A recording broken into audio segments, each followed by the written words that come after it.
어디가 뭐 찌르는 듯이 아프다, 남성 통증에 의해서 과다복용, 무서워하시고 밥도 먹기가 싫어요. 중독 제 병이 악화된 건가요? 센 약을 받는구나라는 네. 두려움이 커서. 안녕하세요. 분당차병원 혈액종양내과 전홍재입니다.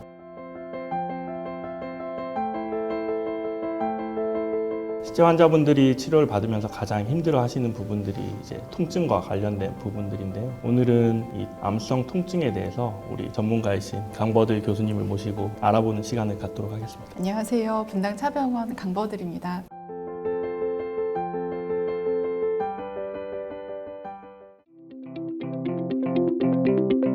전홍재 교수님, 암 환자분들을 진료하시면서 가장 힘들어하시는 부분이 어느 부분이라고 생각이 드세요? 실제 암 환자분들을 치료할 때 항암 치료의 부작용 때문에도 힘들어하시는 분들이 계시죠. 근데 실제 제가 보는 환자분들이 가장 힘들어하는 부분은 결국 암성 통증에 의해서 힘들어하시고 삶의 질이 많이 떨어지시고 그런 것들을 많이 호소하시죠. 네, 맞습니다. 실제로 이제 암 환자분들 설문조사를 하게 되면은 치료를 받는 암 환자분들의 절반 정도, 특히나 이제 사기 암 환자분인 경우에는 10명 중에서 7, 8분이 통증을 가지고 있다라고 표현을 하는데, 실제 진료를 하면서 느끼는 때는 그거에 비해서는 통증을 표현하시는 분이 많지 않다라는 생각을 많이 하게 되는데 어떠세요? 그렇죠. 실제로 저도 이제 치료약과 뭐 부작용에 대해서는 꼼꼼하게 물어보는데, 환자분들이 표현하지 않으시면 있냐고 물어보거나 그거에 대해서 자세하게 여쭤보는 기회가 그렇게 많지는 않은 것 같아요.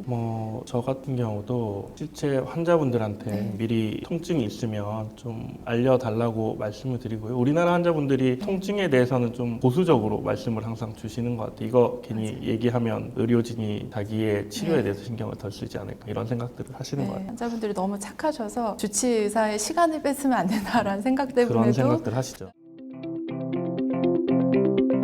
통증이라고 하면 아픈 증상을 모두 말하는 건가요? 암 질환으로 인한 통증의 대표적인 증상이 어떤 게 있을까요? 저희가 암 및 암의 치료와 관련된 통증을 전반적으로 이제 암성 통증이라고 얘기를 합니다. 그래서 크게 이제 세 가지로 이제 통증의 양상을 구별하자면은, 첫 번째는 이제 채성 통증이라고, 어디가 뭐 찌르는 듯이 아프다, 쑤시듯이 아프다라고 얘기하고, 어디가 아프다를 정확하게 얘기할 수 있는 통증을 채성 통증이라고 얘기를 합니다. 두 번째가 내장 통증이라 그래서 둔하게 아프다, 보통 우리하게 아프다라고 표현을 하는, 배 안에 복부라든지 장기의 통증이 이런 식으로 나타나는 경우가 있고, 세 번째가 이제 신경병성 통증이라 그래서 어디 손끝 발끝이 저린다든지 아니면 전기가 오는 것처럼 찌릿찌릿하다라는 양상으로 나타나는 통증을 이제 신경병증성 통증이라고 얘기를 합니다. 실제 저는 이제 궁금한 게, 암 자체가 진행해서 나타나는 통증도 우리가 암성 통증이라고 하는데, 항암 치료나 방사선 치료나 수술 이후에 나타날 수 있는 이런 암 치료와 관련해서 나타나는 통증도 우리가 암성 통증이라고 해도 될까요? 예, 저희가 이제 항암 치료를 하고 나면은 가장 큰 부작용 중에 하나가 이제 신경 통증이라 그래서 손발 그쵸. 저린 증상을 호소하시는 분들이 많은데요. 그거 역시도 암성 통증의 일종이라고 볼 수가 있습니다. 그것도 잘 치료를 하면 컨트롤이 가능할까요? 예, 그거를 미리부터 좀 알고, 만약에 이런 증상이 나타났을 때 적극적으로 약물 치료라든지 항암제 약물 조정을 한다 그러면은 나중에 그런 후유증을 줄이는 데 있어서 되게 그쵸. 도움이 될 수가 맞아요. 있습니다.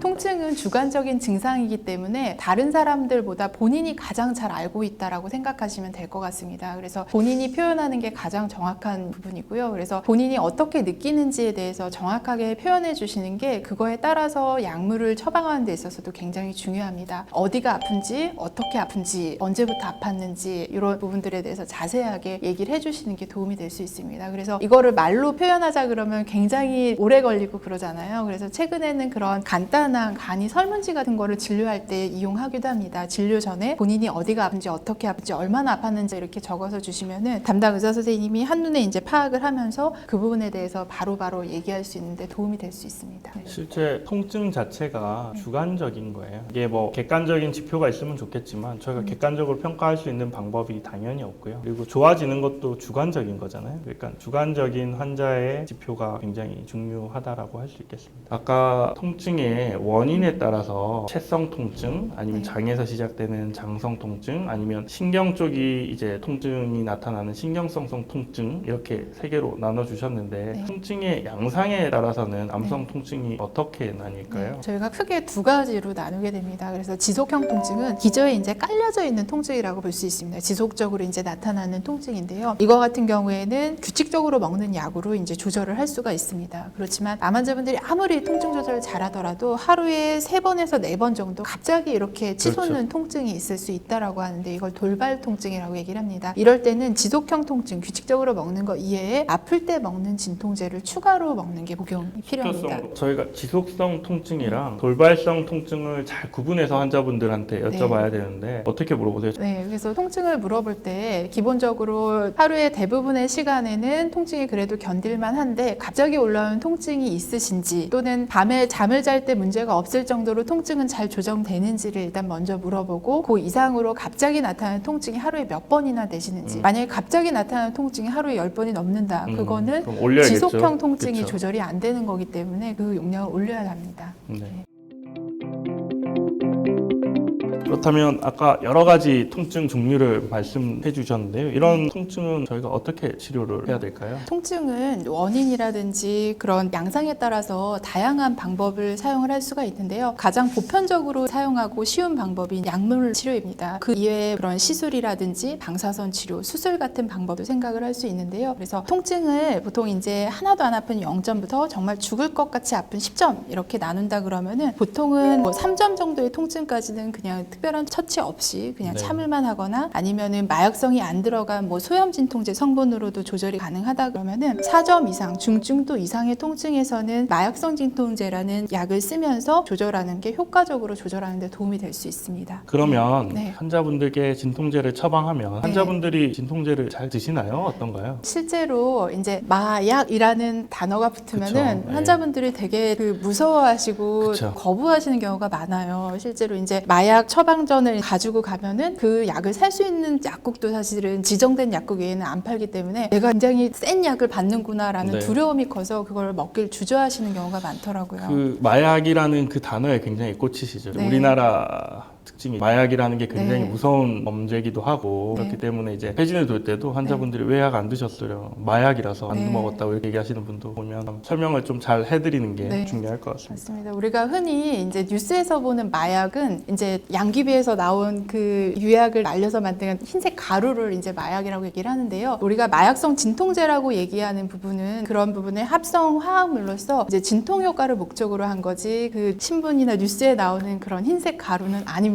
환자분들이 가장 걱정하는 부분은 중독에 대한 걱정을 굉장히 많이 하십니다. 이제 마약류를 사용하게 되면 나중에 중독돼서 정말 마지막에 아플 때 쓸 약이 없어질까봐를 많이 걱정을 하시는데요. 사실은 이제 저희가 암 환자분들이 치료 목적으로 마약성 진통제를 썼을 때 중독이 되는 경우는 10,000명 중에 4명이 안 된다 할 얼마 안 정도로 되네요. 예, 굉장히 낮은 정도입니다. 예전에 알코올 중독이라든지 다른 약물 중독의 경험이 있으신 경우에는 중독 위험성이 높아질 수 있지만 대부분의 암 환자분들이 치료 목적으로 쓰는 그 마약성 진통제는 중독 우려가 굉장히 낮다라고 볼 수 있습니다. 암 네. 환자분들이 이제 걱정하시는 것 중에 하나는 네. 이제 내성에 대한 부분도 있거든요. 네. 내성에 대해서는 어떻게 생각하세요? 우리가 진통제를 하나를 복용했을 때 괜찮다가 이제 어느 순간 그 하나를 복용할 때 증상 조절이 안 되고 2알을 먹어야지 편해진다. 그러면 환자분들이 이제 내성에 대해서 걱정하시는 경우가 많습니다. 그럴 때는 사실은 내성보다는 본인의 현재 병 상태에 대한 평가가 우선적으로 이루어져야 될 것 같습니다. 실제 환자분들이 저한테 네. 이렇게 질문을 많이 하시거든요. 진통제 용량이 늘어나면 제 네. 병이 악화된 건가요? 이렇게 네. 물어봐요. 그건 네. 맞는 질문인가요? 아닌 건가요? 실제로 이제 진통제 용량이 늘어날 때는 병의 진행이랑 관련된 경우가 꽤 있죠. 네, 네. 많긴 하지만 하지만 실제로 그거랑 관계없이 그런 경우도 생길 수 있기 때문에 정확하게 주치의랑 지금 현 병 상태에 대해서 상의하고 그거에 맞춰서 평가를 하는 게 필요하다라고 생각이 듭니다. 마약성 진통제를 보면 종류가 요즘에는 먹는 네. 약도 있고 붙이는 약도 항생약도 있고 주사약도 있는 것 네. 같은데 우리가 어떤 약을 쓰는 게 맞나요? 저희가 입원해서 갑자기 너무 아픈 증상을 빨리 조절을 할 때는 보통 주사 약물을 쓰게 됩니다. 주사를 통해서 이제 어떤 정도의 용량을 써야 되는지 바로바로 조정하고 타이트레이션이라고 하죠. 예. 그래서 적정을 한다라고 얘기를 하는데 그걸 조정하고 중간중간에 아플 때 바로바로 투여할 수 있는 주사를 쓰는데 이거는 집에 가서는 할 수가 없는 그렇죠. 부분이잖아요. 그리고 또 주사를 네. 쓰는 하나의 이유는 속도가 빠르니까 예, 작용 맞습니다. 시간이 빨리빨리 작용을 하니까 네, 네. 우리가 처음에는 주사로 할 수가 있는 거겠죠. 그래서 저희가 집에 갈 때는 이제 먹는 약이나 붙이는 약으로 이제 변경을 하게 됩니다. 그래서 먹는 약 같은 경우는 속도는 주사보다는 작용 시간, 효과가 나타나는 시간이 조금 늦긴 하지만 그래도 지속 시간이 길 수 있습니다. 그렇죠. 그리고 붙이는 약 같은 경우에는 잘 못 드시는 분들 같은 경우는 그렇죠. 도움이 될 수 있습니다. 우리가 우선순위로 따지면은 일단 먹는 약으로 먹을 수 있는 가능하면 분은 조절하는 먹는 것도 게 가장 좋고 좋습니다. 그리고 패치 같은 경우는 용량을 또 고용량을 쓸 수 있다는 장점이 또 있겠죠.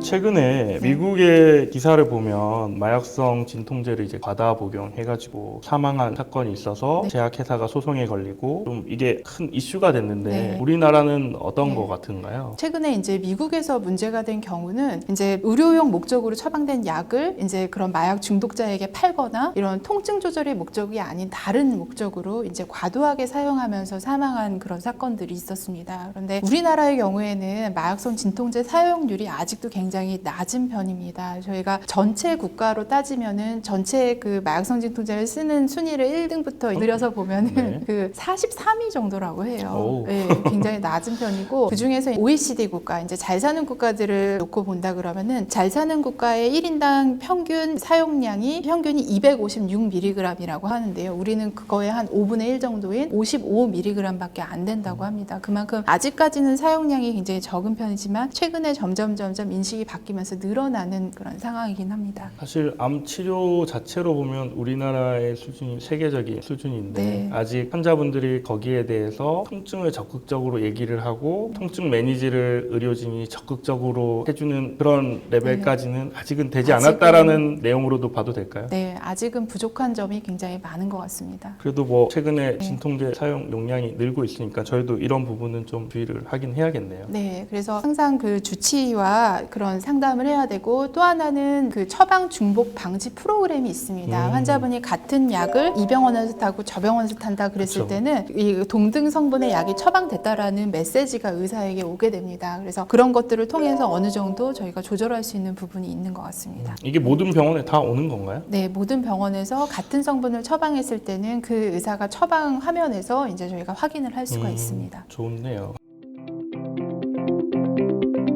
암 환자의 삶의 질에 있어서 사실은 굉장히 중요한 부분이 암성 통증이라고 생각을 합니다. 그래서 통증 조절이 잘 안 될 때는 기본적인 생활 자체가 유지가 안 되는 경우가 많아요. 뭐 밥을 못 먹는 경우도 생기고 일상 활동하는 데도 문제가 생기고 수면에도 문제가 생기고 이제 사람들과의 관계를 회피하게 되는 사회생활에도 문제가 생기기 때문에 전반적인 삶의 질이 떨어진다라고 할 수 있습니다. 그래서 환자분의 치료도 중요하지만 그 치료와 동시에 삶의 질을 유지하기 위해서 통증 관리가 굉장히 중요합니다. 저희가 예전에 굉장히 이제 좋은 논문에 나왔던 내용을 보면 실제 어떤 치료를 받느냐도 중요하지만 그거 못지않게 중요한 게 이런 통증이라든지 삶의 질을 올려주는 게 결과적으로 생존 기간을 연장시키고 당연히 삶의 질도 좋게 만든다라는 보고도 있었죠. 예, 미국에서 이제 폐암 환자, 사기 폐암 환자를 대상으로 한 연구가 있었는데요. 처음부터 이제 항암 치료만 하는 군, 처음부터 이제 통증이라든지 증상 조절을 같이 도와주는 군을 비교해서 이제 생존을 분석을 했더니 암 치료만 하는 군보다는 그런 통증 조절이라든지 증상 조절을 같이 해준 쪽이 훨씬 더 생존율도 길어지고 삶의 만족도라든지 기능적인 측면을 유지하는 데 있어서 만족도가 훨씬 높았다고 알려져 있었습니다. 결국 치료만큼 우리가 어떤 항암제를 쓰거나 이런 치료만큼 중요한 게 환자의 삶의 질을 올리고 통증을 조절해서 해피하게 해주는 게 그만큼 중요하다라고 생각을 할 수 있을 것 같고요. 제가 외래에서도 환자분들한테 이 얘기를 반드시 드려요.